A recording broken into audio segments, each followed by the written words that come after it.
Respected Professor A.S.N. Balagangadhara, respected our director, Professor Devasis Chatterjee, my faculty colleagues, the conference participants who have come from India and abroad,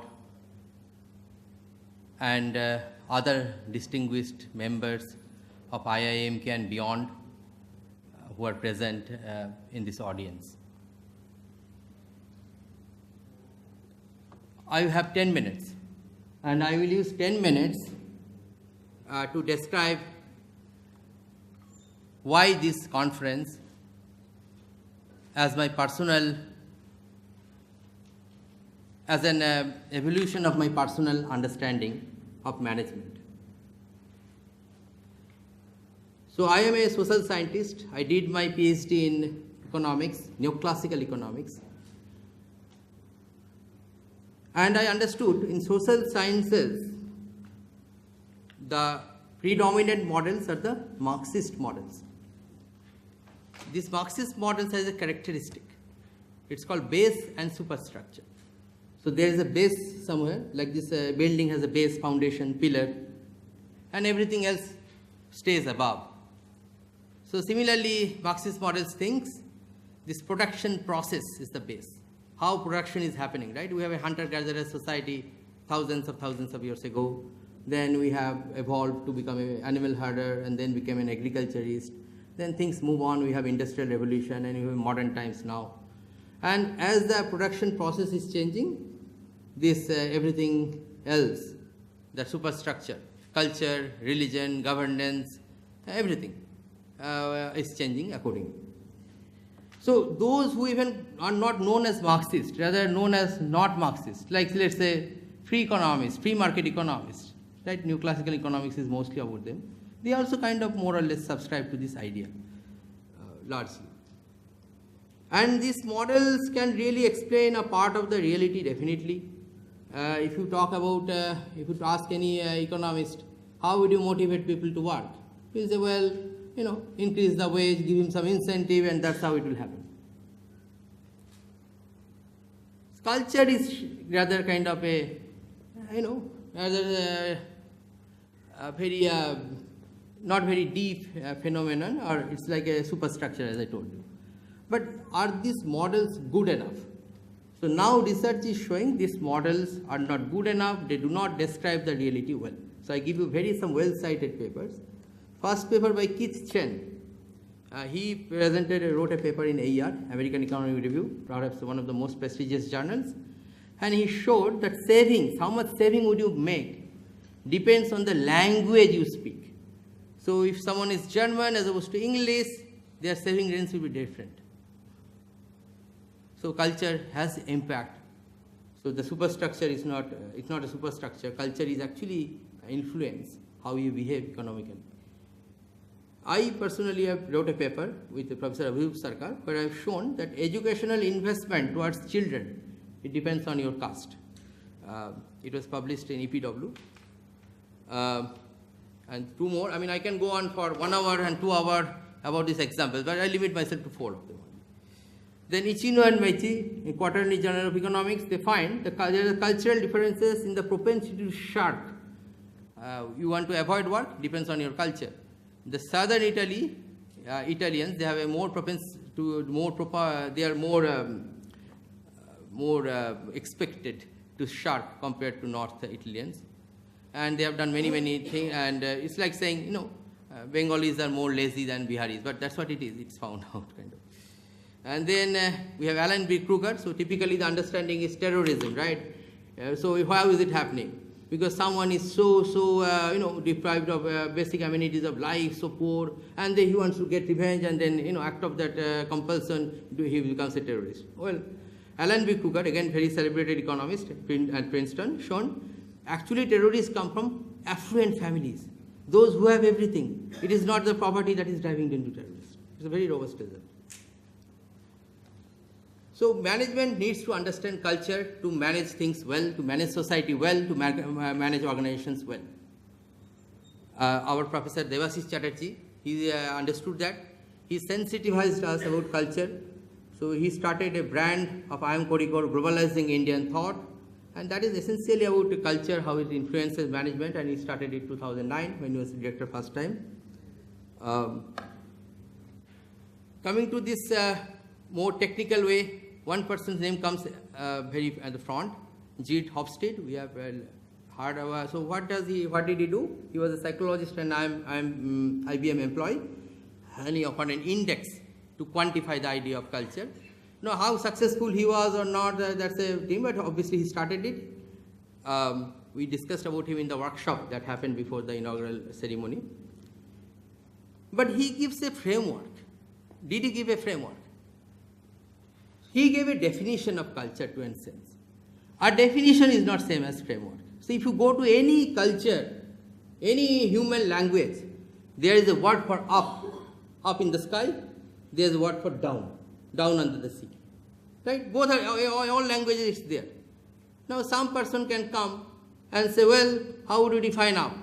You leave it, I'm not leaving. You leave it, the direction it goes, that is called the down. And direction, the other direction is called up. That's the definition. But does it give us any new understanding of gravity? No, it doesn't. You need to have many other things that Sir Isaac Newton discovered to have an understanding of gravity and use this further. So Hofstede was a definition, it's not a framework. And we need a framework. Other than that, I mean, the social science, we are full of terminologies, jargons. They are definitions at best. They do not give a framework. And without any framework, they should not pretend to be a science. So that's kind of way I would like to put it. So Professor S.N. Balgangadhara, he actually started a research program. The research center, I would not even attempt speaking Dutch. It will be horrible, and there will be many who will have smile at me. So I'll just stop here and just send the English translation, Comparative Science of Cultures. So there is a word. Before you understand a poem, try to understand the poet. So I'll try to understand this person little bit as I understood him, just to give an experience. So Balu, he was born in a very conservative Brahmin family, and he became a radical. So after passing from the college, he went to the slums and spent times. He lived there, not spend times, 1 hour a week and came back being happy. He lived there. And he pursued the same livelihood that slum dwellers do. He spent years there. Then he became a Marxist. So I see, often we see around Marxists who were kind of champagne drinking, caviar devouring, but he was not that. He has a real experience of the proletariat, and he was doing rigorous study of Marxist doctrine. People become disillusioned about some truth and try to get new versions of truth. So that more he thought it will be best to go to Europe. He sailed for Europe. In spite of all the hurdles. I'm not talking about the details. And then after reaching there, he tried to understand the Europeans. So Indian immigrants, typically in the West, they live together. But Balu was kind of with the Europeans, trying to understand them. And all these experiences eventually, I think, made him a wise person. And he developed his thesis and his key book, The Heathen in His Blindness, in 1994. So basically his theory that Indian religions, Hinduism, Buddhism, these are constructs from an Indian gaze, from a Western gaze. They have no real existence. It was quite somewhat revolutionary when he said that, but now it has become a well-accepted statement in the domain of religious studies that these are constructs. I think that's no mean achievement for him to have that kind of acceptance in a matter of a few decades. But we are in business, we are in management. Why do we care about religion and all these dysfunctional things? The reason is very simple. In its framework, there are two kinds of cultures. One is a theory-driven culture, one is an empirics-driven culture. And depending on where you are, it will have widespread effect everywhere. In society, in life, in language, everywhere. What are these two? I mean, I'll just try to give you a very, very brief description. I'm already out of time, but Being young, you will excuse me, I think. So let's say you want to learn a new game. One way, you read the manual. You read the manual really well, try to understand it. Other way, you try to play the game. You don't know anything about it. Just be a novice. You've beaten up 100 times, but every time you are improving. 101st time, you are as good as the teacher who taught you the game. So in the society, there are two ways to learn. People learn by repeatedly doing things, empirical way, or people learn this ideal state given, you try to go there. And that is very much apparent. If you look at Indian sciences, we are the leader in sciences. If you look at Aryabhatiya, 1500 years from today, he wrote a book, Aryabhatiya, Surya Siddhanta. And detailed calculations are there, algorithmic calculations. That is very good. That startled the Europeans when they encountered us in the 17th century, 18th century. They can predict eclipse and other things very, very well. Right? But we did not have any model of the universe. It's just algorithm. You do this, you do that. Somehow they figured it out. If you look at Europeans, they got the competence and they developed natural sciences. But when they developed it, they have a view of the universe, right? The Kepler laws and all these things. This is the structure. And from that, everything coming.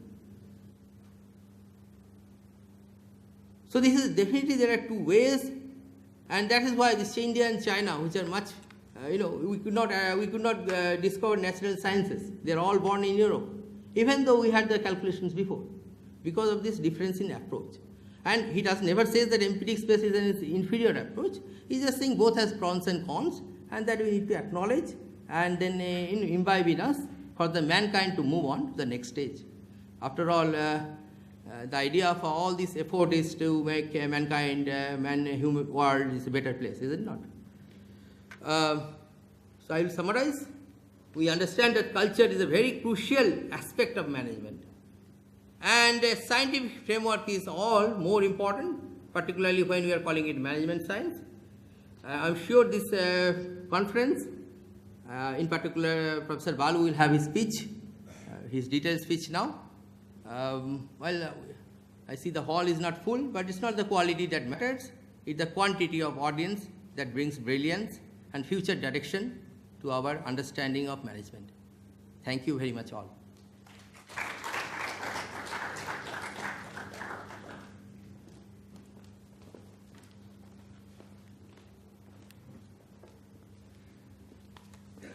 I would now request Professor Debashis to address the gathering.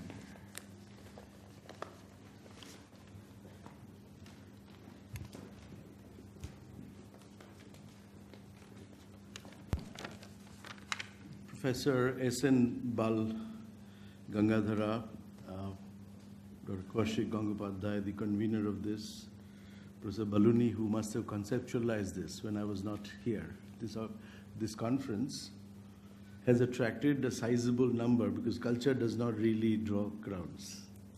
What draws crowd is the icons of culture. But I think I'm a very odd one out to talk about culture at all because I'm involved in plumbing and other administrative aspects of institution building.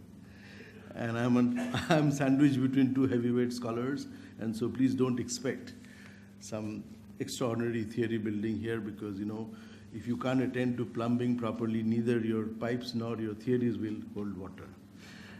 Organization is about bricks and mortar, nuts and bolts, and I really find time to read, but with scholars of this caliber around you, you feel sometimes inspired. So I speak not as an academic, but as somebody who has crisscrossed cultures. I have a doubt if there is something called Indian culture in one sentence. I don't see that. Because I grew up in a small town in West Bengal where there was a cultural divide between East Bengal and West Bengal. And our icons were, for East Bengal, the icon was a hilsa fish, and for West Bengal, it was prawns.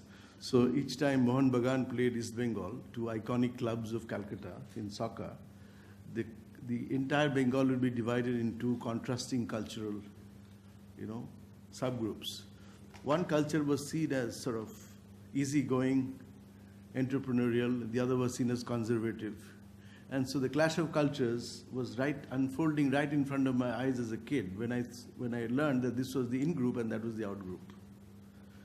And I thought, apart from Bengalis, this is the cultural kind of imprints that were in my head. So an Orea would be called a Rure. There would be a nickname for every other culture, which we Bengalis did not understand. So we had a shorthand.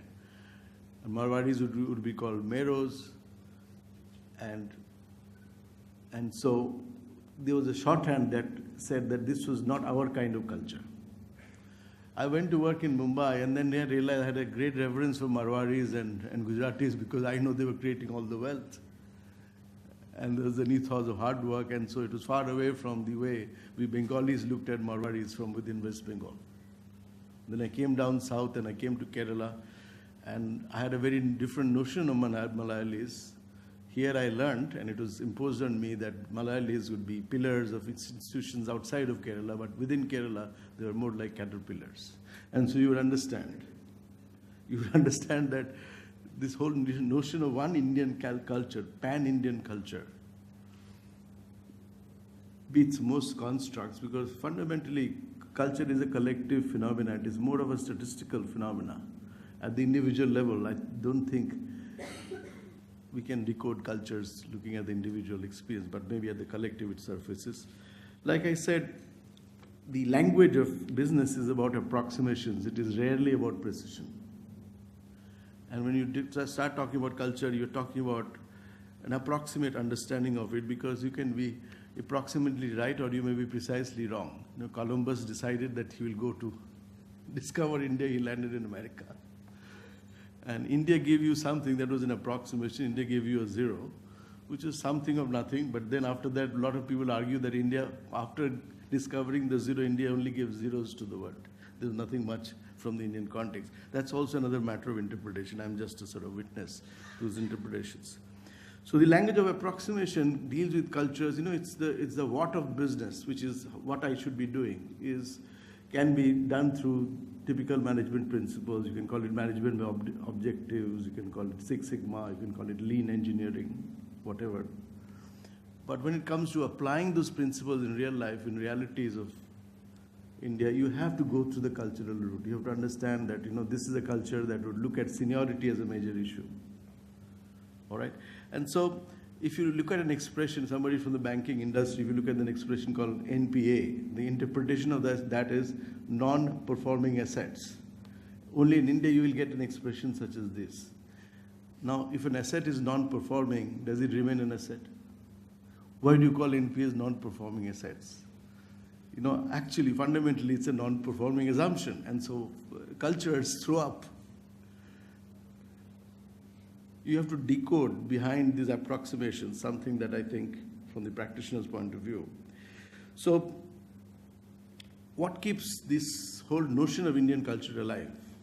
And I think you have to go behind the more concrete and tangible artifacts or evidences towards something more subtle. I'm told that this is something called the unity of the spirit.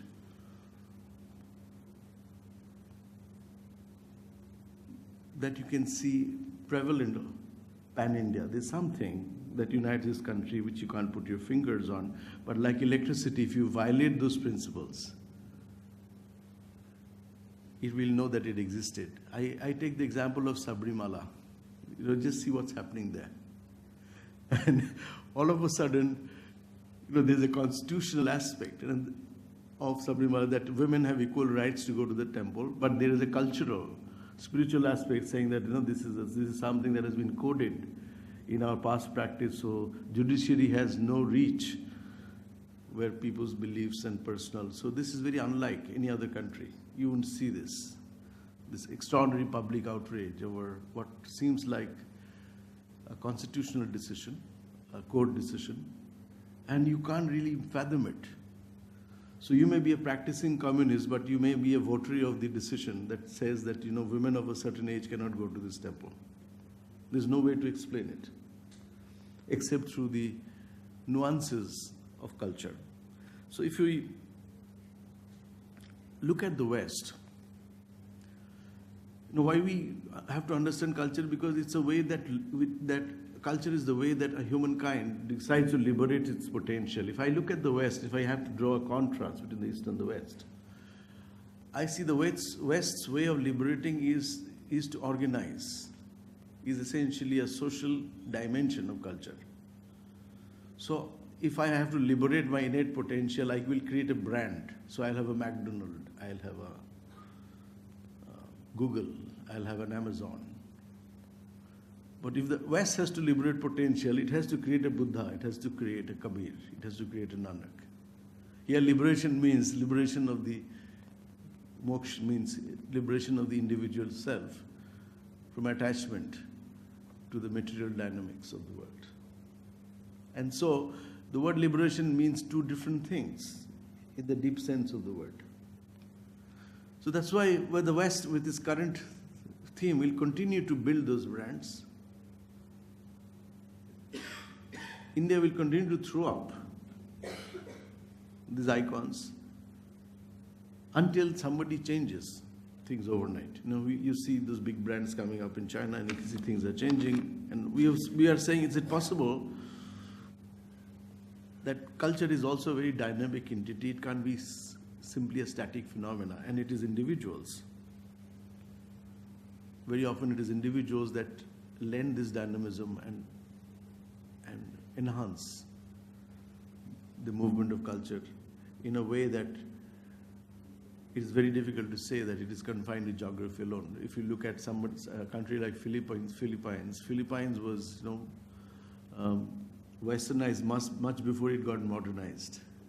And then so what is happening in Philippines is probably not going to happen in Singapore, will not probably happen in Colombo. And so there are nuances that you have to decode, and it is the individual that has come into play, and he has challenged some of the constructs. He has probably, carried the culture forward in a way that only this individual could trigger, and then the collective got behind him or her. So if you think of, and I think the research that says that Buddhism and Sikhism and Jainism or whatever, Hinduism, is a Western lens through which we look at the Indian phenomena, I think that may well be precisely right. Because it is the Western scholastic models, the lenses, that the idea of India was largely a British construct until we are beginning to discover what the idea of India is. So we called our mission in a very small, modest way as globalizing Indian thought. We simply meant all that is tacit, all that is hidden, buried, in terms of our practices, in terms of our beliefs, in terms of the ways we cook, ways we eat, the ways we manage enterprise. If we could discover the undiscovered, if you could actually lend voice to those silent modes of doing things, how do you explain an Indian businessman going and worshipping a particular deity before the start of any enterprise, whether it's a barber shop in Kerala, or launching a rocket, or doing something that has to get an auspicious start. So all we are saying is it possible that we dig deeper, look at the subtlety of it, rather than just club a culture in terms of one particular religious code in one world code. And so finally, I would like to end with a little nuance from the world of business. I had a conversation with a person whose name is D. Hawk, and the man is somebody who created what you today know as the Visa card. He had something interesting to say about money, his definition of money. D. Hawk says, money is human energy impulse that can be alphanumerically coded on a plastic card, and those impulses can be transmitted from one continent to another, provided there are two things behind the transmission process, value and trust. Any institution which has value and trust can potentially be a bank. All right? So you ask him further, and you say, okay, so if this is your definition of money, how does it work in practice? How does it apply in practice? This is the theory of money. He says, that's why I had to execute it in such a manner that people would understand what it means. So I gave them a Visa card, which is like a business card. If you punch this card in, you'll get money based on trust and value. So if you're an ordinary feller or a Rockefeller, it makes no difference, but the ATM machine is not going to discriminate. and execution would be simple. So simplicity of execution was the way that knowledge was communicated to the masses that would use the card. But I said there's another aspect to this. The aspect is, how do you now connect with several banks, about 130 of them in the 70s when Visa came into vogue? How do you connect with 130 banks so that they would accept the concept of Visa? He said, I had a mantra. I said, what does the word mantra mean to you? He says, very functionally, anything that works is mantra. I said, fine. So what works for you? So what worked for me is, anytime I met a person who was superior to me in rank, hierarchy, talent, capability, my mantra for him or her would be, I am as great to myself as you are to yourself, therefore we are equal. And he said there was another part of the mantra. Anybody who was inferior to me in rank, in hierarchy or talent, my mantra for him or her would be, you are as great to yourself as I am to myself, therefore we are equal. I said, did it always work? Did it function? He said, no, but it never failed to help because my communication was based on truth. So each time I met an inferior person, my communication would be directed at the person, at the core, not necessarily his social standing. That's rugged American individualism for you. Now I said, you have heard the word Indian Namaste? Yes, I have heard. That's your national greeting. I said, there's more to it than just a national greeting. He said, what? I said, you have to fold your hands in front of you. The palms would face each other. The two thumbs will point towards the heart and your head would be down, bowed down slightly in the gesture. And when you look at a person in the eye in front of you, you just say to him or her, the God that resides in you also resides in me in equal measure. I acknowledge that God that resides in you and in me in equal measure. The divine resides in you and me in equal measure. He was quiet at that point in time. And so I had said, if you don't believe in the divine, you replace the word divine by Visa power, the formula will still remain the same. He said, how come? I said, when the planning system of the organization, when your cognitive capability connect with your executive capability, which is your pair of hands, and that connects with your affective self, which is your heart, when these three comes together in pursuit of the ultimate in human possibility, you call it a brand. A great organization is a brand. But if the pursuit becomes the pursuit of the liberated human, you call it the divine or the Buddha. But the formula more or less remains the same. So how you access your ultimate potential is a cultural issue. But once you access it, I think cultures dissolve. They coalesce, the boundaries shift. And that's how cultures, in my modest opinion, plays a part. That was my 2 rupees 50 paisa bit on culture. Forgive me for my indiscretion because I crossed academic boundaries quite unwittingly and frequently. But that's me. That's my job as an administrator. Thank you for being here, and I'm waiting to hear from you. Thank you.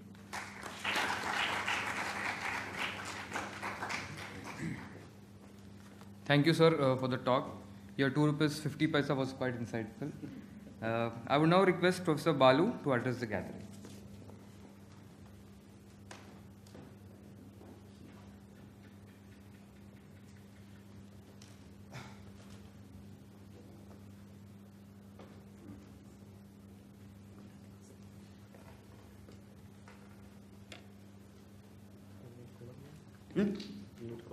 No.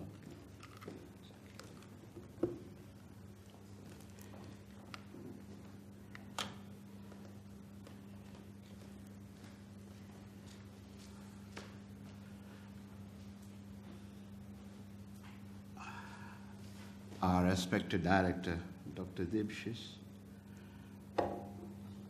respected colleague of the member of the faculty, Kaushik, ladies and gentlemen. Good evening. First question, Kaushik, how long do I have? 40 minutes, 50 minutes. Oh, that's all. When he said, I thought I had the whole day and the night. Yeah. I love talking. So 50 minutes. Will you keep an eye on the clock? And when I go beyond 3 hours or so, let me know. All right. There is something interesting about the title, if you look at it carefully, from my point of view. Society and Management, Indian Culture vis-à-vis Western Culture. Suppose we link the title, Society and Management, to the second line of the title, Indian Culture, Western Culture. You have an interesting way of looking at it. What does it mean? Like, for example, today, if you're familiar with social sciences and natural sciences, university lives, you find almost all academics complaining that management jargon has come into the university.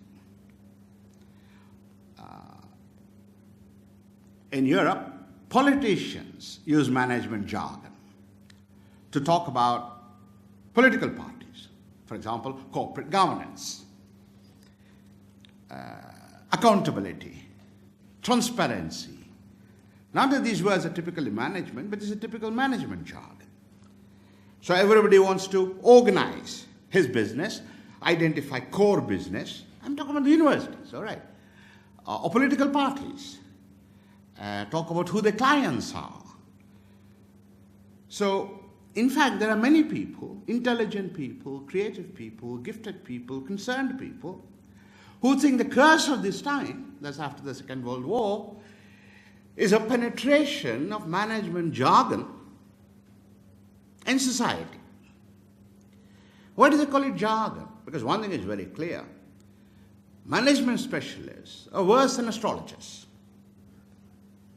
Why do I don't say that, okay? So please don't shoot me. Wait till I'm finished speaking.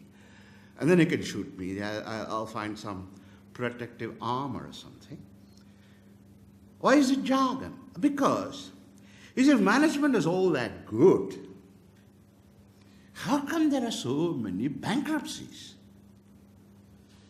Yeah? It's like literally the so-called, that's what they say, recept to good management structure is as good as going to a good astrologer and giving you a horoscope. Predictions are just about, sometimes it works, most of the time it doesn't.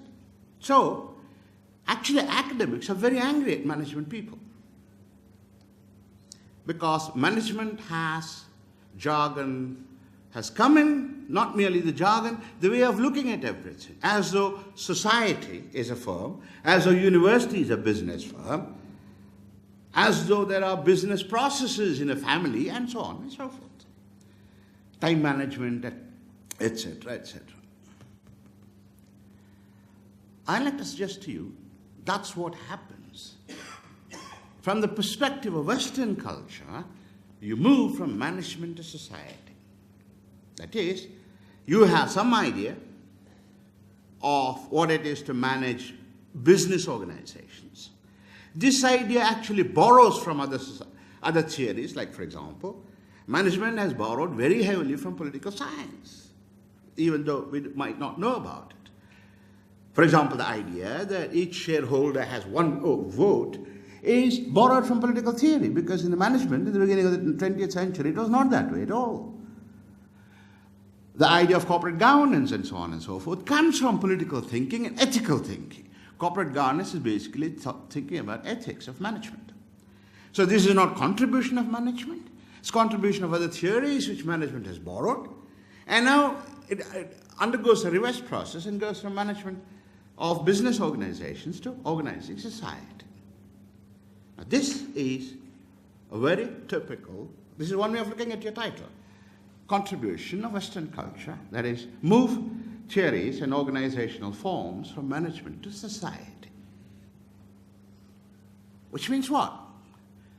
Vis-à-vis what? Vis-à-vis Indian culture, which means society and management, that is to say, how society is taught about, goes to business organizations. That is, thinking about business organizations is a result of thinking about society and some ideas about society, what is good for people and so on and so forth. That is to say, Indian traditions have been thinking for a long time, which is about 4,000 years or more, about, or Indian intellectuals, not Indian society as a whole, Indian intellectuals, and these stories is what went to Indian Indian organizations, and that's why till about the 15th, 16th, till about 10th century definitely, between 10th and 15th centuries, Indian gross domestic production constituted more than 50% of international economy. That's why our industries flourished, our trade flourished across the whole world. What happened thereafter is a different issue. I won't go there. Now, in other words, what I'm going to tell you is that society and management, you can look at it two ways. Think that management specialists have everything to say and bring it to political organizations, bring it to society, bring it to government structures, bring it to universities, which is what's happening, creating an enormous resistance. Wait for another 2 decades, you'll see what it means. Extraordinary hostility they have. Rightly so, I think. That's Western way. The Indian way is the opposite. Take it from society to business organizations. If you look at it that way, then you have an Indian idea. What is management then? Or what is it about? What is the domain about? Well, Indian thinking goes something like this. Management is about structures and patterns of interactions between stakeholders, not shareholders, stakeholders, whoever they are.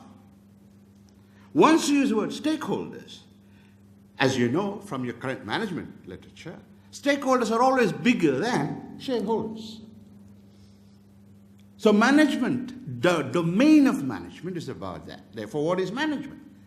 Is about guiding, steering, to the extent necessary, regulating structures and patterns of interactions between stakeholders. That's the Indian thinking of management. Now, why is this important?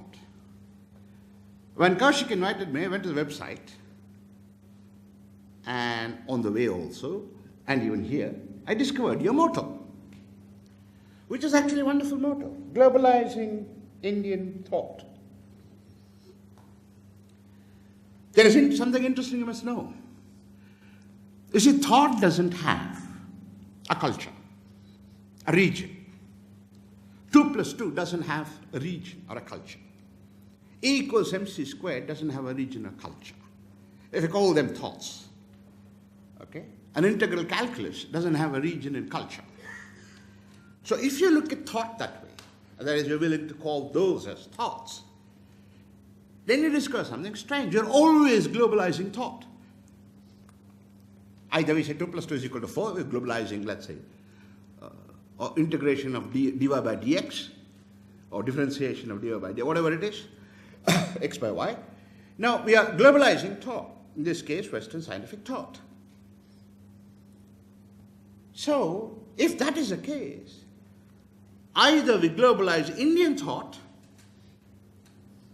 or we globalize Western thought. That's why vis-à-vis Western culture. Now, the title of the conference is not mine, it's Kaushik's. So I'm trying to tell you how profound philosopher, thinker, economist you say. Not a very good economist, yeah. I mean, this is not how economists talk at all. Most of the time, economists are bullshitting, you know that. Yeah? Look at the crisis in the world economy. I mean, they're even worse than management people. So I think he's a very serious, deep, philosophical thinker, so I'm going to give an interpretation. Poor fellow has to defend an interpretation he didn't at all have in mind when he developed this title. But it doesn't matter. Let's see whether we can make something out of it.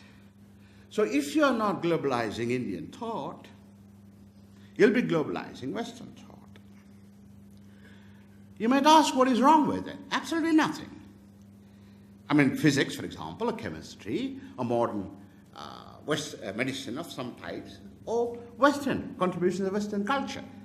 Not only there's nothing wrong, it's thanks to that. We have this microphone, we have the speaker systems, electricity, and so on and so forth.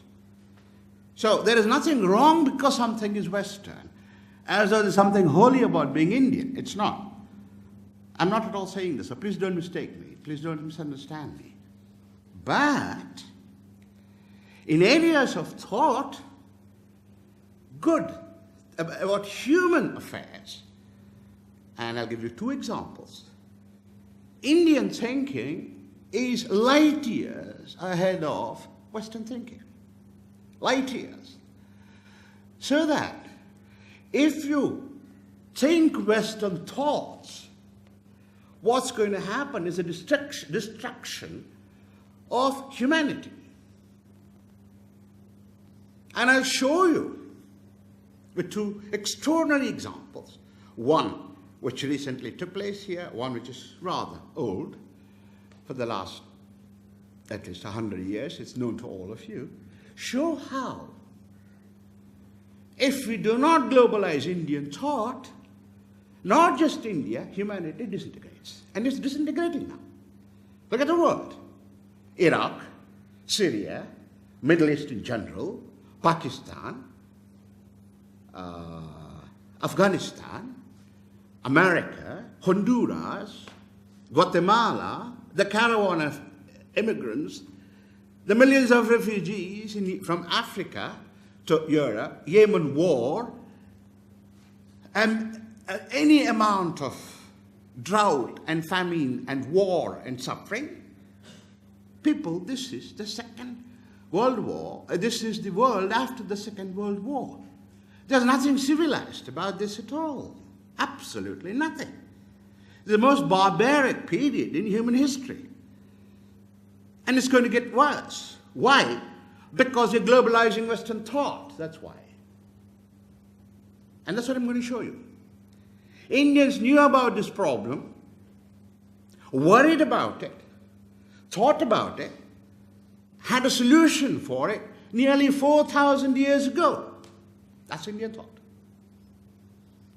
Contrasted to which stands the world today, which is globalizing Western thought. Therefore, if this is what the case is that's preferable to think Indian thought.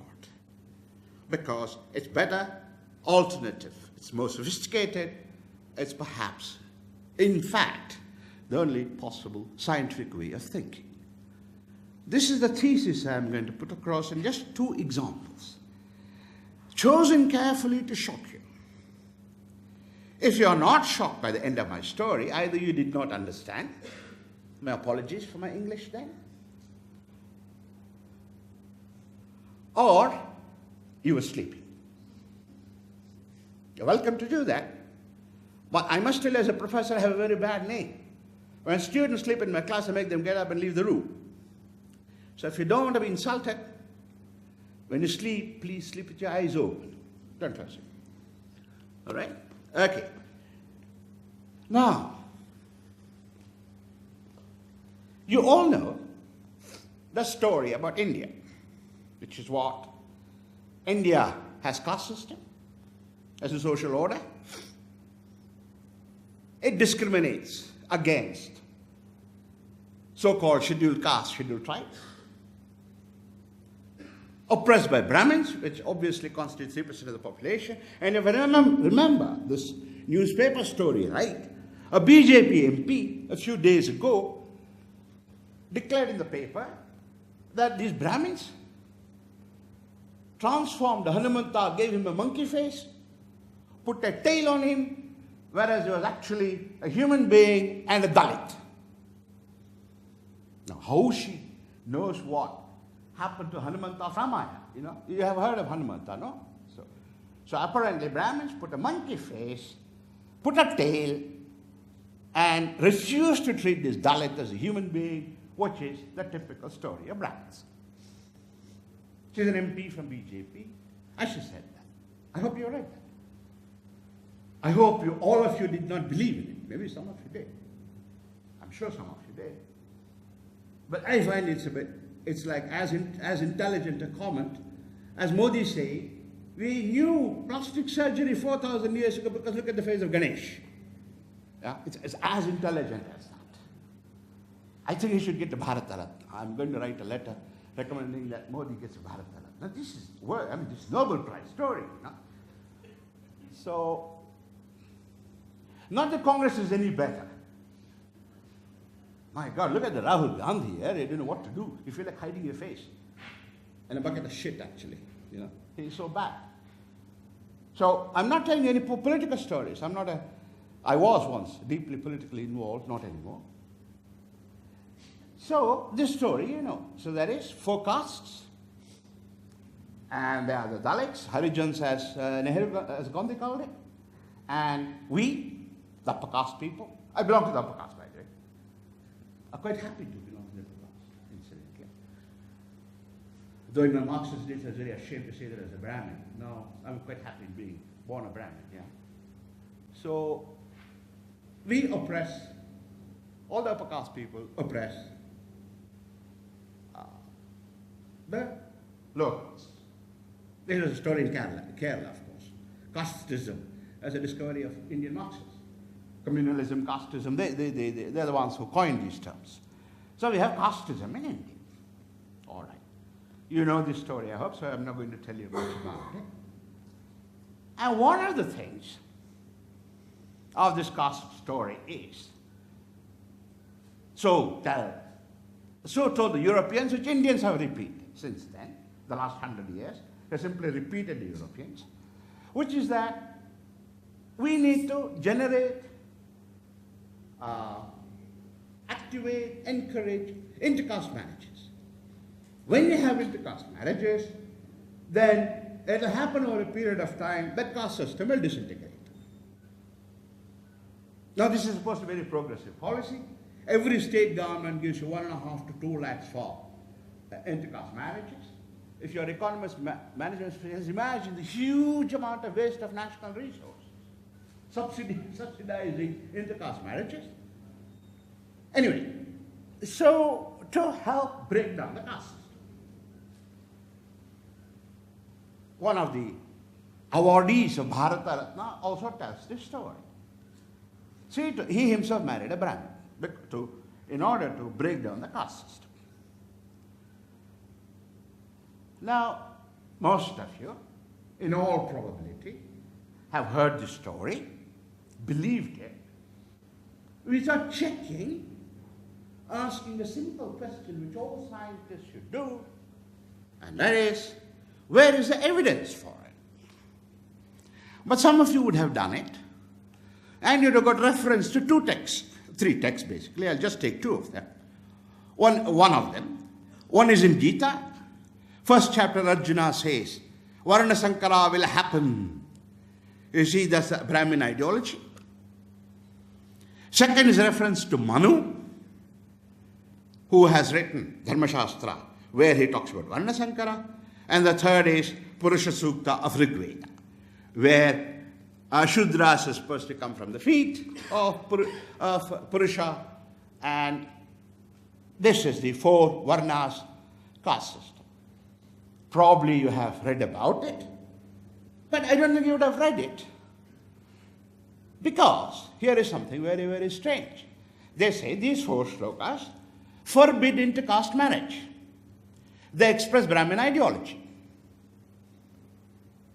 So much so that in the name of secularism, equality of people, Indian governments, all state governments give 1.5, 2 lakhs. Now they want to generalize it to 2 lakhs or 2.5 lakhs. I don't know. Every intercaste marriage. And of course, you know what? Intercaste marriages take place. 3 days later, they get the money, in a manner of speaking, and then they divorce and marry again. Well, Indians are good at making money, aren't they? There's nothing wrong with that. And of course, caste system will not go away, and they keep on giving money to intercaste marriages. So remember, the support is from Gita, first chapter, Purusha Sukta from Rigveda, and Manu. Now, I won't go to all 3. Oh, sorry. See, the water is protesting. It says I must stop talking. You think that's what's going on? Because now comes the shock. I mean, the water knew and it already got shocked. Because if you look at Manu's shloka,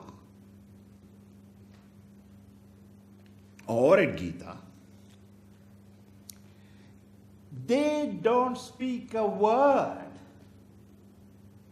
not one word, about intercaste marriages, about children being born from intercaste marriages. They don't. They have nothing to do with marriages, nothing to do with the caste. And that is taken as the shlokas which express the Brahmin ideology defending the caste system against intercaste marriages. None of them say even a single word about it. Let me take Manu, because he's always attacked, right? Manu is supposed to be the worst guy, poor fellow. I know how many times he would have turned over in his grave, but I'm told by good sources he didn't get buried, he got burnt. So poor fellow cannot turn around in the grave either. Anyways, that would have kind of reduced his agitation a little bit. And what is this shloka? There's only one shloka in Manudharma Shastra. And it begins like this. And then I'll translate it. If you want, go and check it. You'll find my Sanskrit impeccable. And there's not a single reference. I shall show you what it talks about instead. It says, Vyabhicharasya varnena. That is, when the varnas, whatever they are, there is vyabhichara between them. I'll tell you what it means. So, Vyabhicharasya varnana, avedya vedanevacha. Trying to know what you should not know. Swakarmanena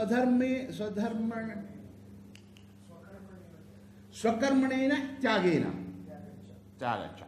So leaving behind swakarma, not doing swakarma, jayante varna sankaraha. Varna sankaras are born. That's what it says. So, illiterate Europeans who came to India, they said, jayante varna sankaraha. That is in Pullinga. That means masculine gender. Therefore, the poet is talking about sons born out of wedlock. Jayante varna sankaraha. Varna sankaras emerge, are born. They say it has to do with the children, sons basically. Vyabhicharasya varnena. What does it mean? Adultery, they say. Europeans. Vyabhichara does not mean adultery. Vyabhichara could also be one of, adultery could also be one of the vyabhicharas, but vyabhichara is not equal to adultery. Varnana was between varanas, not between individuals. Avedya vedanevacha, knowing what you should not know. You must know that in Old Testament Bible, which Christianity takes over, knowing means having sexual relationship. Jacob knew Sarah and a child was born. Their knowing means having sexual relationship, sexual intercourse. But in India, it doesn't mean that. Then Veda would mean, Veda means knowledge, Veda would mean sexual intercourse. Well, it doesn't mean that, does it? So they said, avedya vedanevacha, that means having sexual intercourse with a woman who you're not supposed to have. And so what is to do with giving up your sakarma? Well, they don't know how to translate it. They translate it, giving up your own duties, which is basically marrying into another caste. They add that. Intercaste children are born. And that's Varna Sankara. This is European translation. They don't know Sanskrit. And of course, this is the Indian translation as well. They repeat. So they say, look, Varna Sankara is the birth of children from intercaste marriages, and that is terrible. Because Gita says all your Parents will go to hell and so on and so forth because of Varna Sankara. So intercaste marriage is forbidden. With the greatest magnifying glass in the world, you will not find this in Manushlok. I'd say something completely different. I'll tell you what it is telling. Varna, what are they talking about? If you look at Rigveda and look at Purisha Sukta and read the text, just read them, then you discover that Indians used Varna to pick up ruling classes, not social classes alone, ruling classes. And in the Purisha Sukta of Rigveda, they don't say there are only 4 classes in society. That is how Europeans translated, Indians repeat like parrots. They say there are 4 ruling classes. Brahmana, Kshatriya, Vaishya, Shudra, these are 4 ruling classes. Not that there are no other classes. Mahabharata talks about any number of other varnas. There are not only 4 varnas. In our story, today we are told, there are 4 varnas according to Brahmins in the Panchama Varna, that is the Harijans. Sorry. That's not what is in the text. So, 4 ruling classes. What are they? Brahmana, that is power because of knowledge. Kshatriya, power because of political governance. Vaishya, power because of trade. Shudra, power because of land. Owning land. So, in society, they said, there are 4 ruling classes. That is, people with knowledge, not individuals, classes. Ruling classes. Knowledge is one source of power. Wealth is another source of power. Politics is a third source of power. And land is 4th source of power. These are the 4 Varnas. Varnas are ruling classes. So what happens? Vyabhicharasya varnanam. When there is vyabhichara between these 4 varnas, what does it mean vyabhichara? If you know Sanskrit, you know there is achara, there is anachara. They are the negations. No, vyabhichara. That is, it is a certain kind of achara, but there's something wrong with it. English. Ruling classes always cooperate, collaborate. That's achara. What is vyabhichara? They collude instead of collaboration, collusion. If you're in management theory, you understand that. Collusion in management is one of the most often used theories to study management structures, especially of the board of directors, and the chairman. Whether the board of directors collude or not, and so on. If you use the word collusion, you find multiple things. For example, sociology talks about collusion.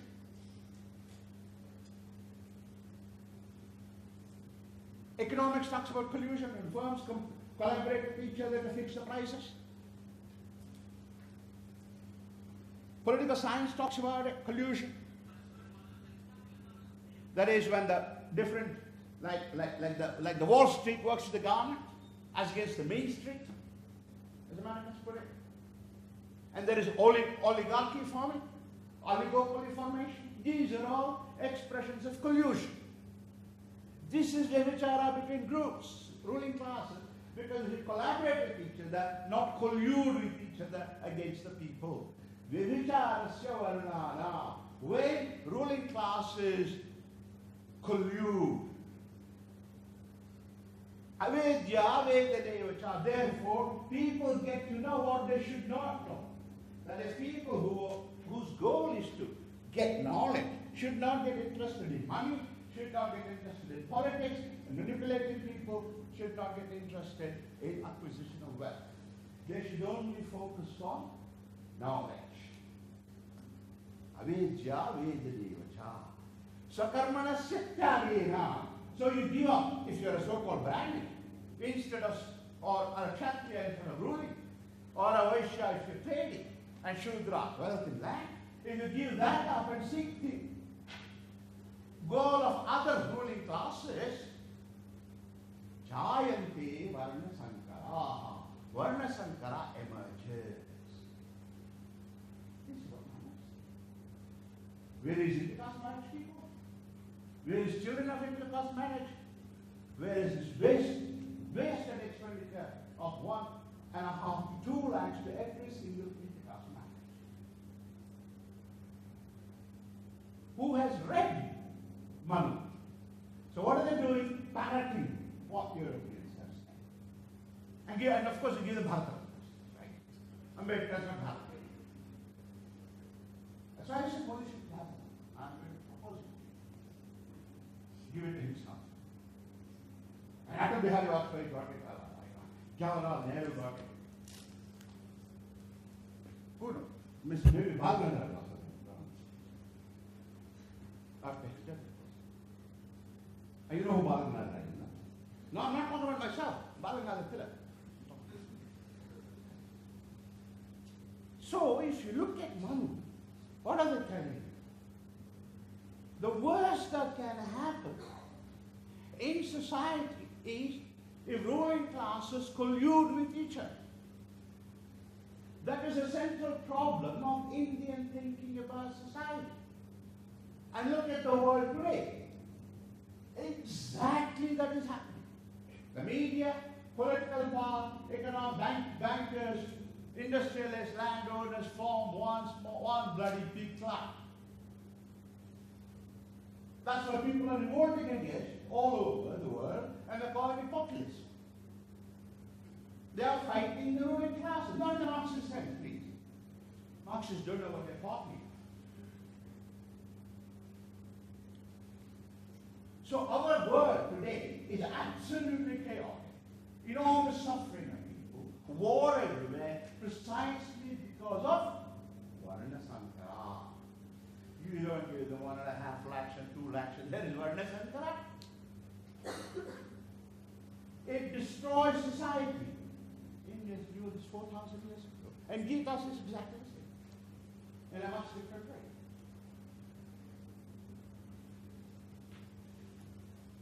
So if you don't read Indian text, you don't globalize Indian thought, what you do is globalize Western thought. Because West is obsessed with political power structures. Who rules? Who governs? India said that is irrelevant. There are always people with power and governing ability. Point is, see to that there is no collusion between them. The West is not in the least interested in collusion. Who has the power? And then they collude.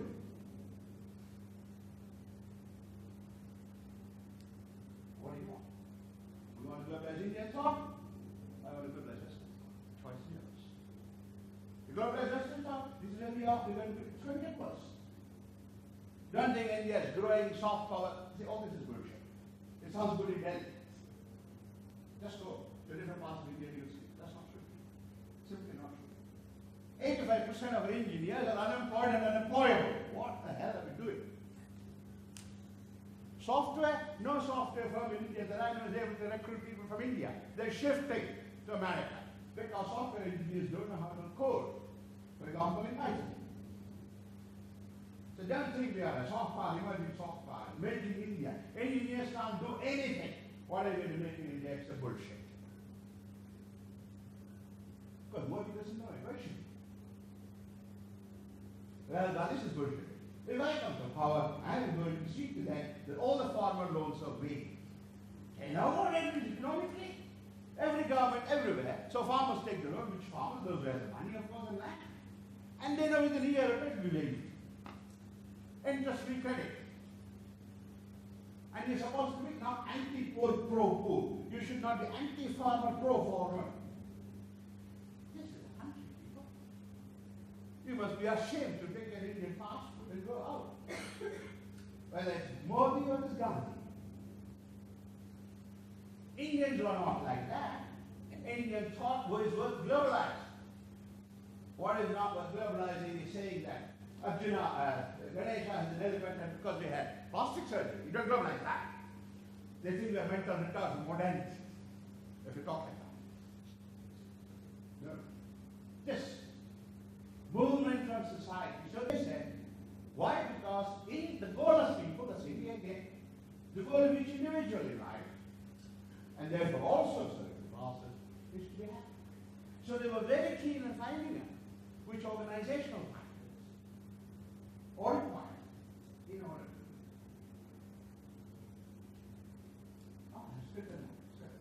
in order to be happy. So if you were to globalize Manuscott, not Manuscott, it's the meaning of a thought. He's not a theory, he didn't build a theory. But I had to figure out, what does it mean? What does a ruling class mean? How do you identify them? How many ruling classes are there? What is pollution? These are the things, these are our responsibilities in the 21st century. But the seed has been sown 4,000 years ago. Our sir has to leave. There's some engagement. Yeah, go ahead. So what I will do, can we do Professor Jacob to come here and give him the letter of intent to him, Okay. and we have this thing. After that, we'll continue with your thing and we'll have a question and answer. No problem. Well, this is a slight change in plans. Yes, I understand that. Okay, Kaushik, if I may just interrupt, I'm totally engrossed in the narrative. I wish I could be in the audience a little longer than I did. My profound apologies. That's okay. For interrupting, No problem. interrupting what is an eye-opener. I think you brought such wealth of insight and ideas, and you deserve Thank you, sir. Thank you. I hope you have a chance to talk again with my faculty. Is he presenting again? No, He's not. All right. we invite the faculty. Anyway, let's. I hope. No, Jacob, come please. Ah, yeah, sorry, excuse me. Yeah. Please sit down, yeah. Sit down. She must call you. I can't call you. I would now request Professor Jacob D. Rover on the stage. Let me take this opportunity to introduce him. Professor Jacob D. Rover is an assistant professor at Ghent University. He is a prominent researcher at Comparative Science of Culture Department. He has many well-acclaimed publications in prominent journals. His latest book is Europe, India, and the Limits of Secularism by Oxford University. So we welcome you.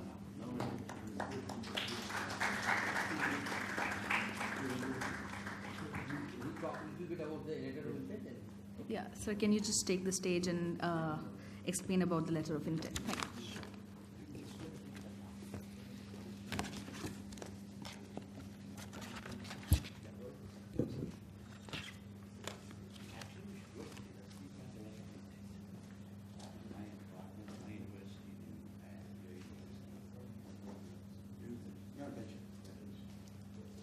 Respected Mr. Director, Professor Chatterjee, Professor Balangadara,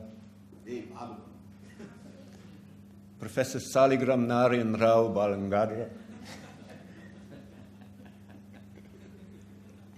I look forward to occasions to be able to say this.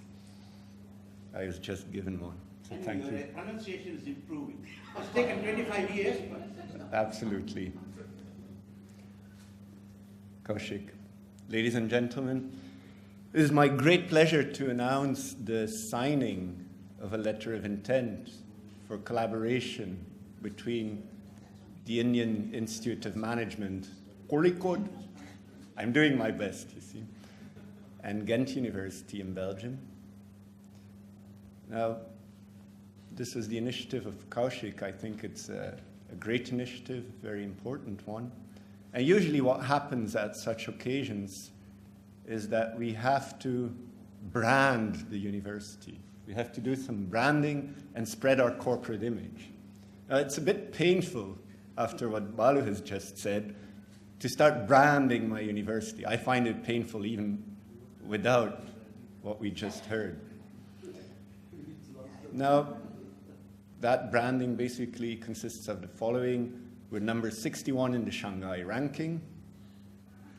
We have about 40,000 students, and we have lots of best practices to share with you. Now, this doesn't present our university at all. I'll just very briefly tell you a mini story, which I do think presents our university. see what is typical about universities in continental Europe, like Ghent University, is that they draw their students from the surrounding region, draw their faculty from the surrounding region, and educate the people in the surrounding region, transmit knowledge from generation to generation.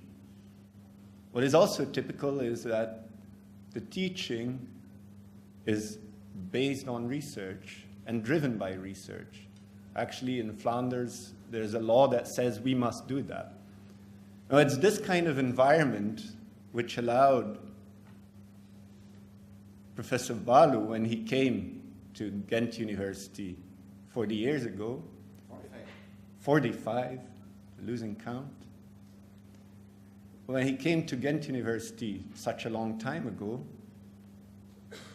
he was able to develop a completely new research program, which shocked people as much as he's shocking you today, I hope.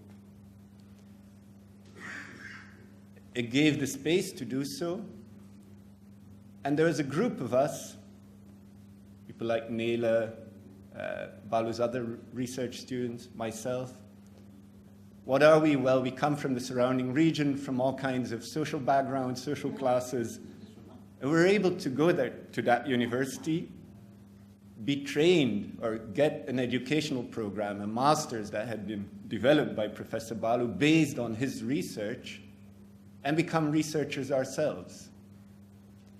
Now, what's so valuable there is, you have to imagine, Flanders is what, 6 million people? So it's half the size of a major Indian city. It has 2 universities that have made it into the top 70, I think, of some of these rankings. They have a fairly small budget. If you'd compare the budget to any of the better American universities or British universities, it's peanuts. Still, drawing from the local population, drawing both faculty and students from there, they're able to develop this kind of institution.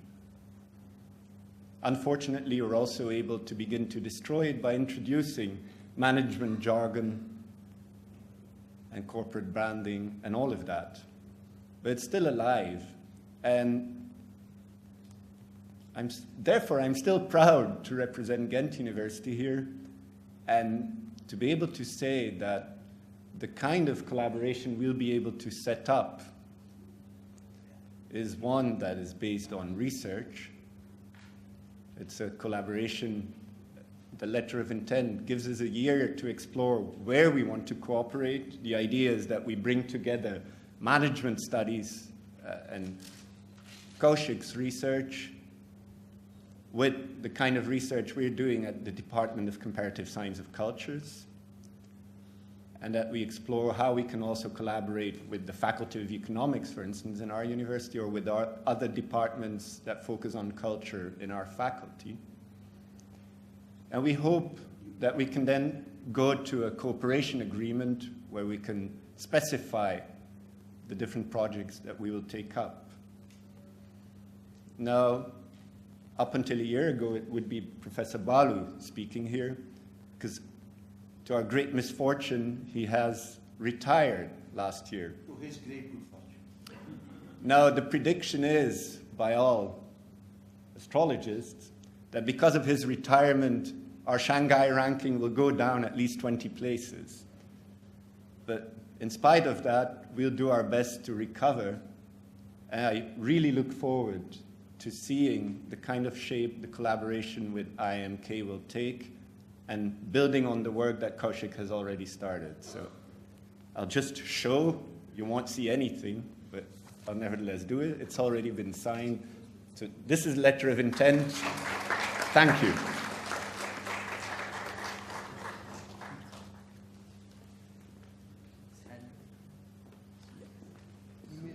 Hand over to and then we will have kind of some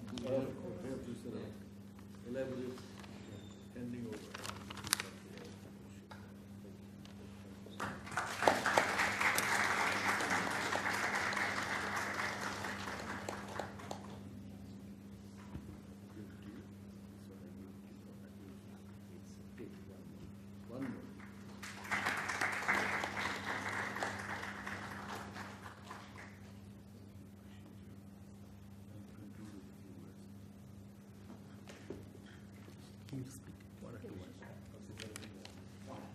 Yeah, thanks. Professor Devashish would now address the gathering. You know, I couldn't be sadder if I had this sort of an opportunity to listen through the rest of the narrative, and I'm sure Professor Balu is going to go through with this. I was just thinking of the word brand, and I thought it came from the word branding of cattle. And the word capital comes from cattle itself, and the word trade comes from how the cattle would trade a certain path and do something what you call repeat business, right? So there's a phenomenal wealth that we have in this room. I often heard, you know, when somebody like Mukesh Ambani would leave a room, the GDP of India would go down significantly the moment Mukesh leaves the room. And the moment I think this gentleman sitting here leaves any room, the power of knowledge is reduced to that extent. So it will be our loss. Yes, can you please applaud a little loudly? This is absolutely important. And you know, this knowledge comes to a very rarefied audience sitting here. We are not worried about numbers, and truly so, because even if one of us began to look at the phenomena of Indian businesses, or for that matter, whatever is happening in the country, with the same degree of clarity and depth that we saw in 25-30 minutes of his presentation, I think this institution will be richer for it, the country will be richer for it, and the world will be richer for it. So you haven't really retired. Here is an open invitation from IIM Kozhikode to the extent I can make that invitation on behalf of my faculty. Please continue to build relationships and bridges with us. And Professor Jacob, it was singularly my privilege to be able to host you here, and my apologies that I will have to go now because business demands that I have to.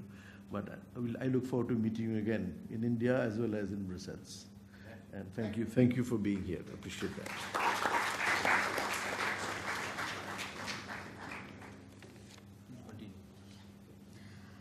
I will now request Professor Balu to come here and resume his talk.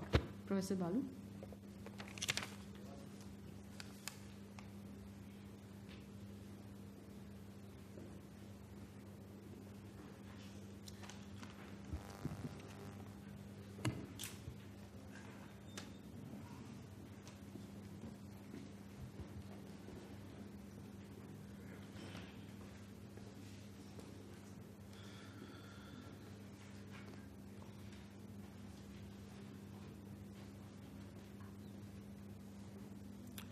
All right.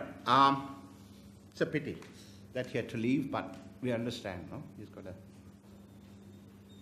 lot of administrative things to keep an eye on. Okay.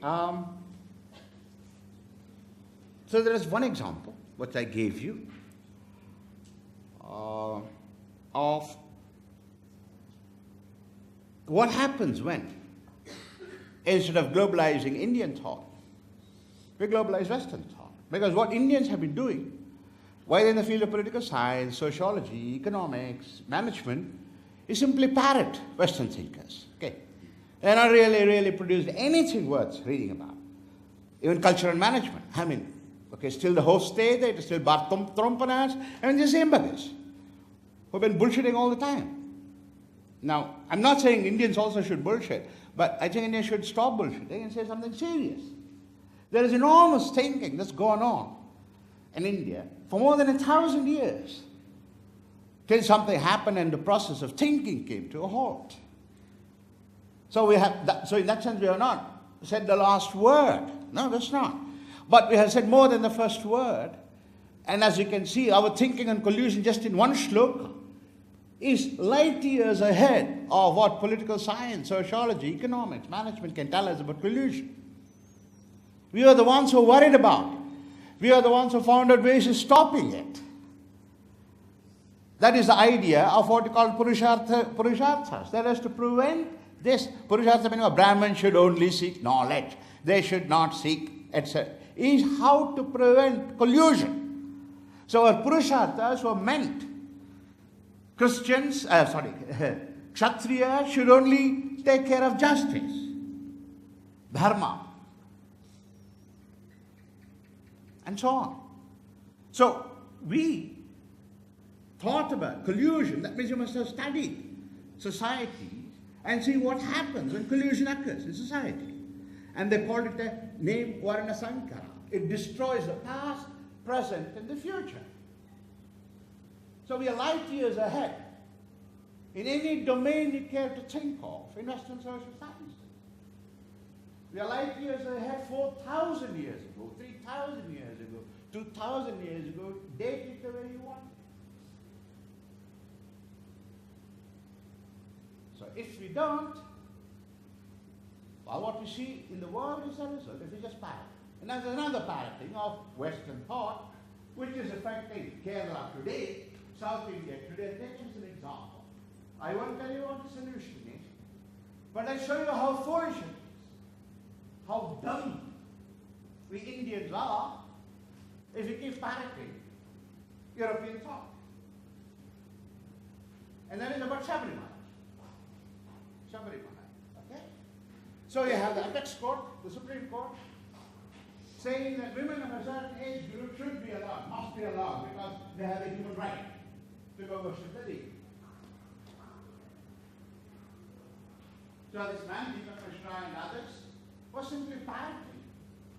They are parroting Western political thought without understanding Western political thought. They don't understand, but doesn't matter. Let's assume they do. So what is the argument? Goes something like this. In the eyes of God, without even asking the question if the Indian culture has notion of God or not, what notion of God means. In the eyes of God, everybody is equal. God says who? Says Christianity, says Judaism, says Islam. That's it. Nothing else, nobody else.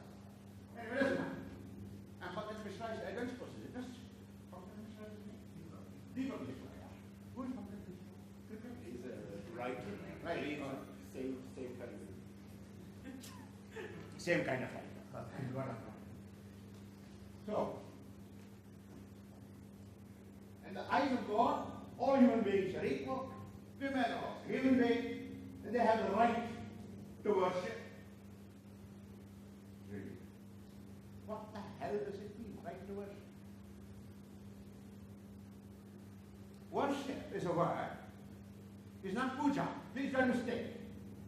Worship is a word that occurs in Judaism, Christianity, and Islam.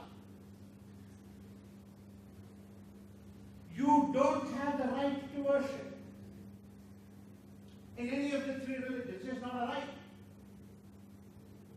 It is the revelation of God. It is God who comes down to earth, reveals to human beings how human beings ought to worship God, Him. If you don't follow how He says you must worship Him, you will end up worshipping Satan, Shaitan. Therefore, you ought to, you must worship God the way He wants you to worship Him if you don't want to go to hell. And God says what worship means. This idiot Mishra doesn't know that. None of the Supreme Court judges know that. They don't know what worship means. Now, worship is puja. Everybody has a right to do puja. Which fellow decided that? Mishra's grandfather. Anyway, so what does his mother do together with his fellow judges? Each one of them as incompetent as the other. They pass judgment. Now let me tell you what the problem is. We already have made the problem. I won't give you the solution, but let me tell you, this is parroting Western thought, notion of equality, notion of God and worship, knowing what they mean, and simply bullshit. That's what Indians are very good at. Saying things they don't understand. Yeah. Every Hindu is a specialist. Every Sikh is also a specialist. In everything. Anything. They talk about everything. And they don't know even the little bit about it. But it doesn't matter. That's our culture. We are good. It's fine. Yeah. Look at the situation. If you're Indian, you know the word brahmacharya, don't you? How you know? If you don't know, I'm really shocked if that is the case, because none of you shake your head that you know the word. Brahmacharya means where a human being decides not to get married and have any contact with women. That's brahmacharya. Anjaneya, Hanumanta was a brahmachari, for example. So these persons, and most of them in different traditions, like Sri Vaishnava traditions, lot of them are brahmacharis. Swami Narayan temple people, the sadhus, they are brahmacharis. That means they avoid contact with women. Let me give you an example. Some time ago, a couple of years ago, I was invited to Akshardham temple, that was where the Swaminarayan people in Delhi. And they said to me, look, the sadhus practice very strict brahmacharya, so you can't bring your female students. Immediately I understood, because one of the part of brahmacharya, the basic part, is to avoid contact with women. That is what brahmacharya means. So I told my students, Western European students who are girls, that I won't take them, and in fact Jacob came along with me to Akshardham temple, we met the sadhus. But my students were upset. They said, why is there discrimination against women? Why should we not go with the sadhus? They're discriminating against women. So I told them, no, they're not discriminating against women. They are practicing strict brahmacharya for themselves. That is what brahmacharya means. It's not that they're discriminating against women. Brahmacharya means it's a way, it's a vrata, it's a process where some male individual avoids all contacts with the female individuals, including seeing, smelling, touching, having a person cook food, all these kind of, there are different kinds of brahmacharya. In the Indian tradition, and this is the beauty of Indian tradition, they said all kinds of people can live. They all have places. So if, for example, you feel you don't want to touch women, you will not call you crazy bugger and put you either in jail because you violated the Indian constitution, or send you to psychotic hospitals because you're denying male sexuality. Then you know such people can also live and live with brahmacharya. They can do brahmacharya. Consider that as a valid way of living on earth. So we even have gods, so-called devatas, what? Brahmacharya devatas. That's what we need. Whereas if you look at the West, these are men who have problems with women, problem with sexuality. They are like avoiding peoples who go crazy. And they need psychiatric counseling or a Supreme Court judge like Vishnu, Deepak Vishnu. So here they have Indians who don't know what brahmacharya means, who don't know what Indian traditions mean, who simply say, no, women have the right, they're introducing the story, the ordinary story of Judaism, Islam, and Christianity. This is a human story. And that's what we're doing. So if you want to reproduce Western thought, you see what it has done. It's going to get worse. So we have two choices, because there are people who are going both sides. So you have two choices. Either reproduce like parrots, brainless parrots, what Europeans say, and globalize their thought, take the world to wherever it is going and go worse. It's going to get worse. Or try to become intelligent for once in your life. Think about it again. That's not good. Ladies and gentlemen.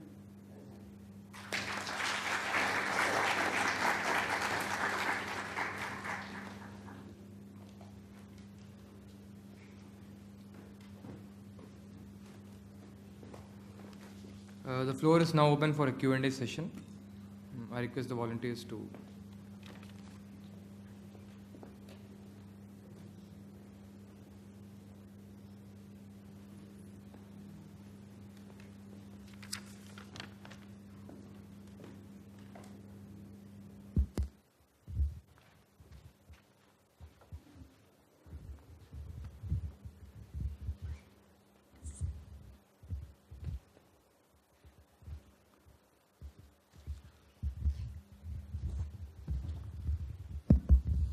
How does the world look at these? Let's say I want to do research on Indian roots in leadership, change management which was happening in Mahabharata from Bhagavata or something. So if I proceed with this, how does the editors, researchers look at it? That is this something relevant, not relevant in the world culture? That question is too generic. So if you're able to produce interesting theories from doing a study of Mahabharata or whatever, if your story is interesting, it's of value to the world. But if you do the saying Mahabharata did this, therefore it is good, then world will think we're a bunch of idiots, which is what it thinks at this moment. So just don't reproduce because it is in Gita, or it is in Vedas, or it is in Upanishads, or in Puranas. Don't do that. Just because it's there doesn't mean it's fantastic. All right? But they have done work on it. They have thought about these issues. So if you can take them and develop, show it, like I just indicated to you, if you give this interpretation, one of people will understand the importance of that shloka, no? So you can make use of the mic. Yeah, no, I'll shout. You can hear me, no? Do you need this? No. Oh, I hear myself. I didn't have such bad voice. I thought I had musical voice, but it can't be from the case. Just one more. Hello. Excuse me, sir. So I was working on leadership competency model. So when I went with the literature, it starts with David McClelland's theory on testing for competence and intelligence. But if you look at the roots of Indian old mythological stories, it was already there. So can I go back and say that it is already there, and what is that you're trying to say and popularize it? If you can show what the old roots are saying is the same as this fellow is saying, yeah. But that's not enough. We need to know how to go forward today in the 21st century. See, while it's interesting to know how Indians did it 3,000 years ago, Yeah. that is not enough for us. They have to know how we can go forward. No. So if you think Indian traditions can help you, which is what I think, to go forward, then use them. Okay. Question here. So going by this construction, would Weber and Durkheim be of no use? Are there any points of any convergence?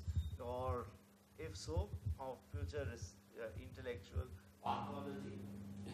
Weber and Durkheim, absolutely no use. The contribution, what they've made to management and the way we think about society. It's always useful to read Max Weber.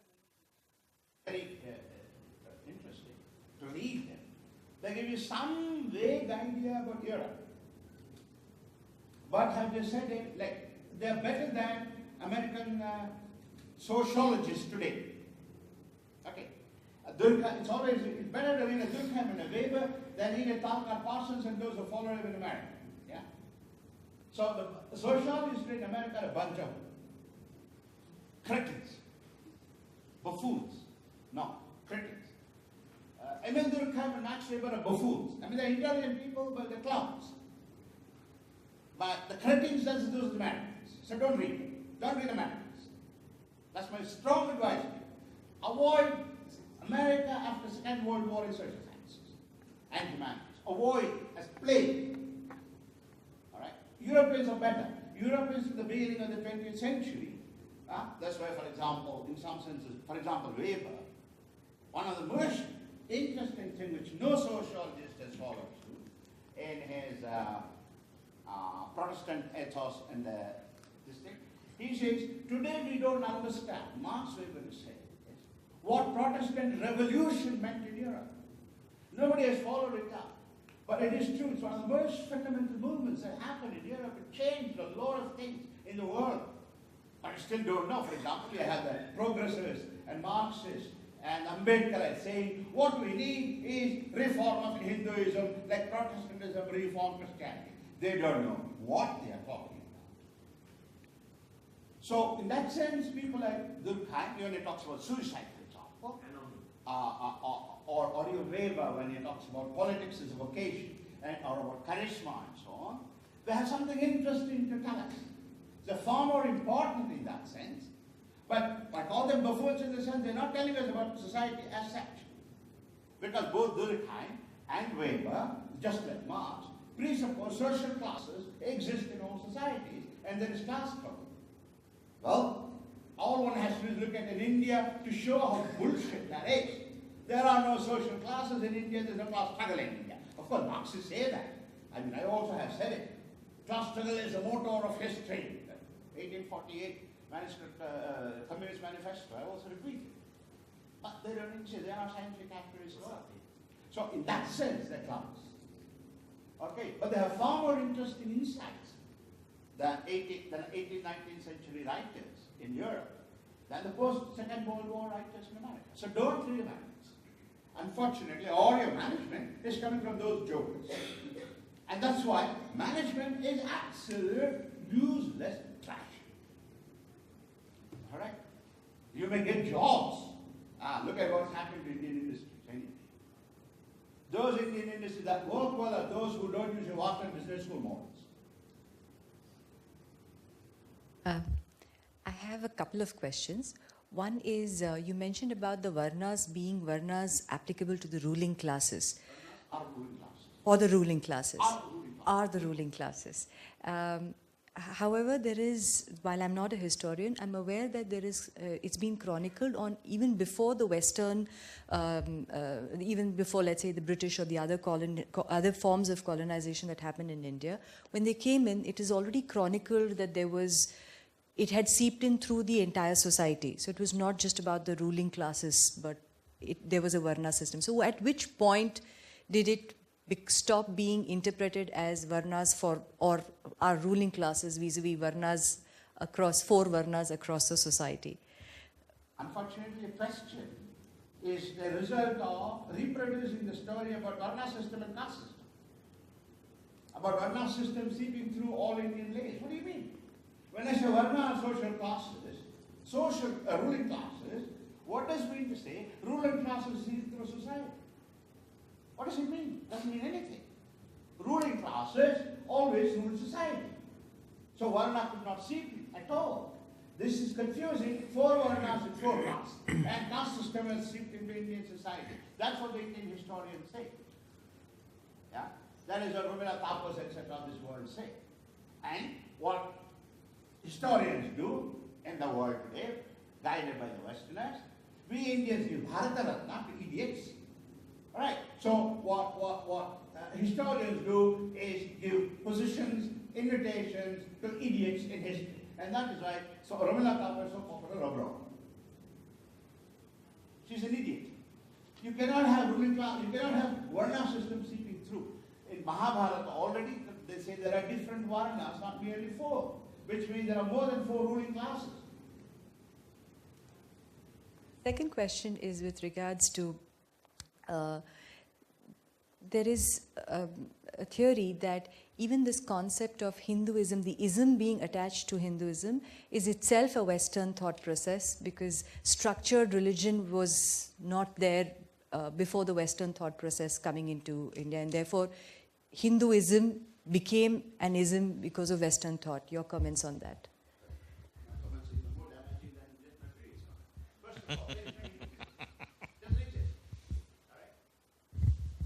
Who believes Hinduism exists? All the academics in the world and Sangh Parivar. It doesn't exist. It never existed.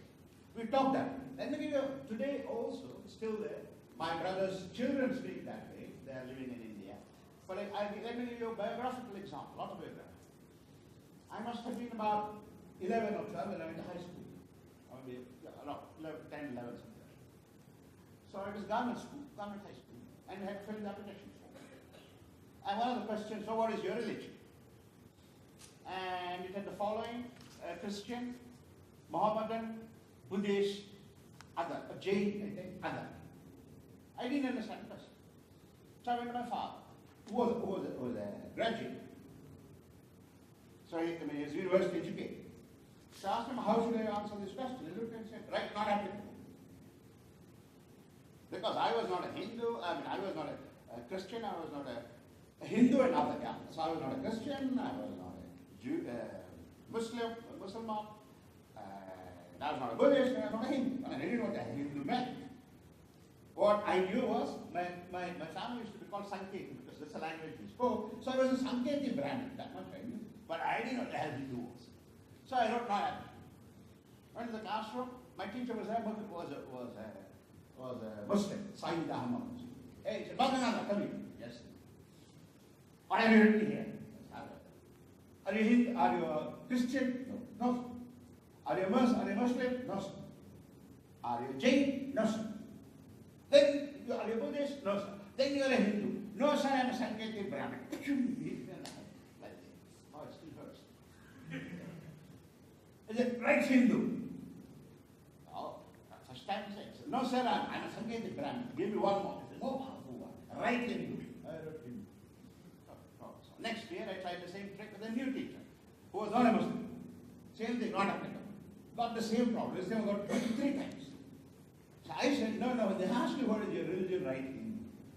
I did not know what Hinduism meant.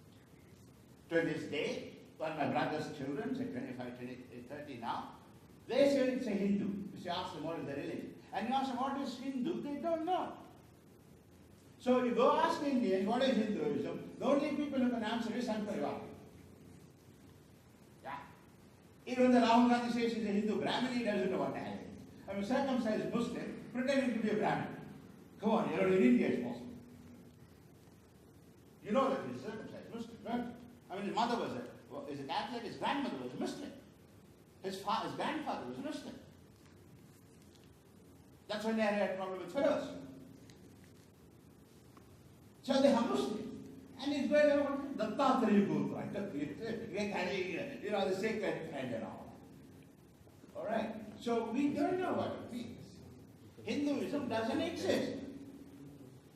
So that's my book about it. I show why Hinduism doesn't exist and why people believe that Hinduism exists. That's the book.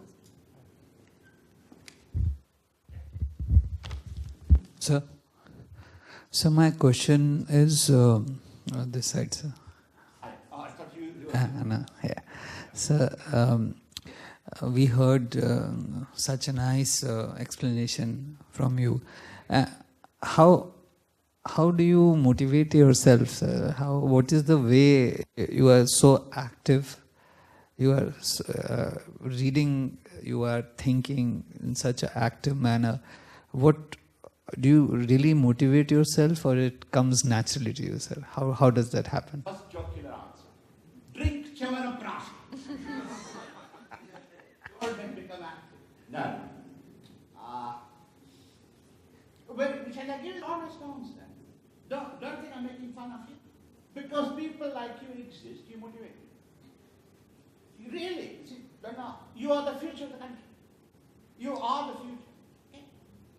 So people like you are there asking questions, thinking about issues, want to get knowledge. How can I not be motivated? I'm a teacher. So as long as people like you exist, I'll always be motivated. And a little bit of Chyavanprash also helps, even though I'm not eating so far.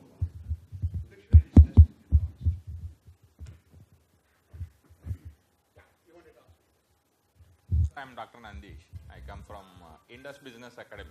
Want a mic?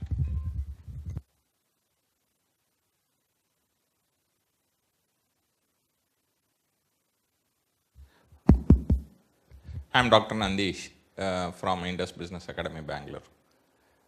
In fact, this conference theme attracted me. That's the reason why I'm here. First of all, thank you to IMK and Professor Kaushik for putting it.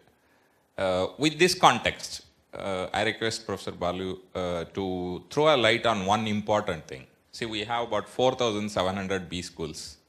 And if you look into the whole teaching of the MBA or PGDM or whatever the management course which we look, probably 95% plus is driven by either Western or European thought, American and European thought, to be a little more specific. If we don't teach our Indian thought process to this young generation, who else is going to preach it? Who else is going to practice it? I think with your erudite thought, please enlighten us. How can I enlighten you? Nobody will. You know the answer as well as I. And this is the responsibility we have. You see, let me give you one of my favorite, not about business schools even worse, one of my favorite hobby horses, which worries me a lot. See, all over India, you have kids going to what, CBSE and such other exams, boards. All the school, about 95% of these young children go for private tuition, yes? Because they don't get taught in school. In Karnataka, it's a bit better, but for example, Punjab, if you come from Punjab, it's terrible. Punjab, Haryana is terrible. Okay. Anyway, so they go for private tuition. If you look at who is giving the private tuition for these 95% kids, about 90-95% are people older than 65, between 65 and 70, retired people. 5 years, 10 years down the line, all these people will be dead. Who is going to educate our children? Schools will not be able to do it. There is no more private teachers to teach you that. And we're talking about 90-95% of our children in India. Who is going to teach them secondary school? Who is going to teach them how are they going to go to universities? What are they going to learn? India in 10 years' time will be looking like Black Africa in 1930s, our education system. So what does Modi do? Employ most corrupt man as Minister of Human Resource Development. Now, before that it was Smriti Irani because of her acting talent in some other serial or the other. See, this is what we are facing. Education system is in an absolute crisis. Or, to give you another example, this is when Kapil Sibal was the Minister of Human Resource Development. I went and met him over 10 times. In one of my discussions, I heard the following from his personal secretary, an IAS officer named, I forget his name, Tom, not Thomas. Anyway, let's come back. Alexander. Now, here is what he tells me, and here is what other people tell me. See, a lot of people, many people, not all, yeah, quite a lot of them, who have gone abroad, so Europe and America. You see, there's one problem with NRIs, as you call them, that's people like me, who go abroad for 30, 40 years, become successful. We get a terminal disease, a terminal, fatal. And the disease is wanting to do something to India. It's fatal. So some people give money, some people buy schools, some people buy hospitals. They don't know what to do, but they want to give something back to India. Once you get it, you won't get cured. I tried all kinds of medications, but it didn't help. So I also gave it, and that's why you're sitting here, giving your talks. Anyway, so these people came from America, most of them, joined Delhi University and Jawaharlal Nehru University in Delhi. But these poor people had learned that you give marks depending on what kind of exams you write. So they did the correction that way. And some students failed. About 10, 20, 30% students failed.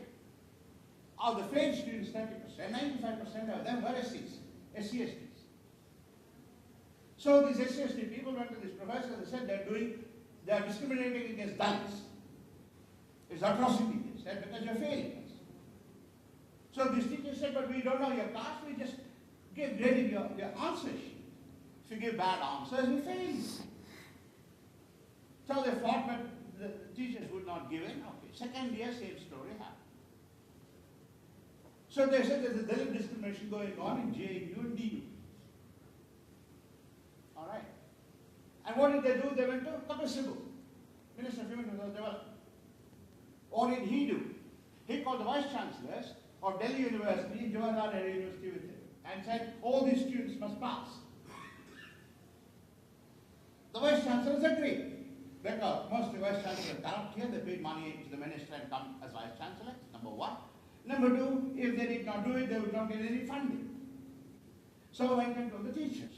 You must pass. The teachers refused. They said, I'm sorry, you have to pass them or you have to leave. So all these people resigned from JNU, DU, and back to the United States of America, and these Dalits passed. This is where we are. I have to tell you stories after stories in my university. PhD people Again, coming from Ministry of Social Justice. Now our university will not give anybody coming with scholarship of Ministry of Social Justice. They come and do PhD in physics, and they are tested and they find they don't know primary school physics. They come from IITs. You ask them how? They college, so you pass. People, what are we doing to ourselves? What are we doing to our children? So your management, to round off your question, it's a bigger problem. Management, it is not even true that all the teachers teach good European and American management things. Most of them don't know it well. So, that is why, when you go to recruiting, only some management schools are preferred by Indian industries. Not all. Because they know it's not worth it. And those from some, what are they doing? They're simply reproducing the textbooks. But that is not what India is like. They talk that way. But nothing works in India that way. For example, to just end it, one of the no management,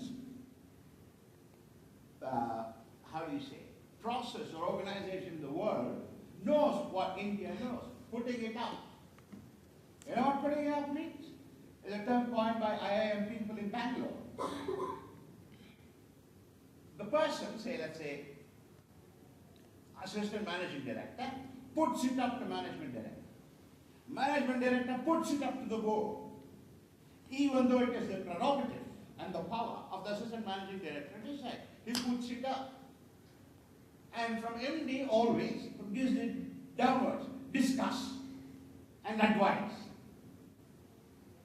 So this is the way. Here we don't even know the basic structure of power and delegation of power as it is written in Indian management thinking. Our things do not work that way. That's one of the reasons why most of the European and American firms have problems working in India.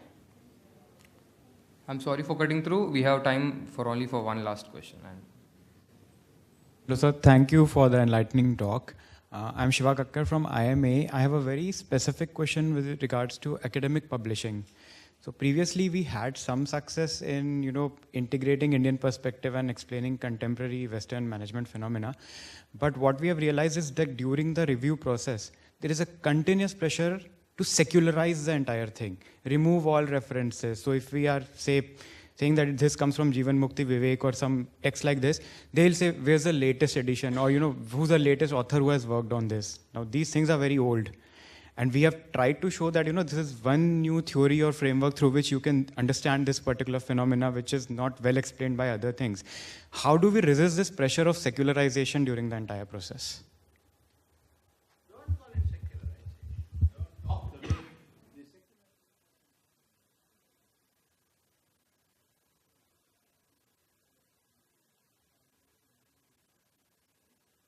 That's not the opposite.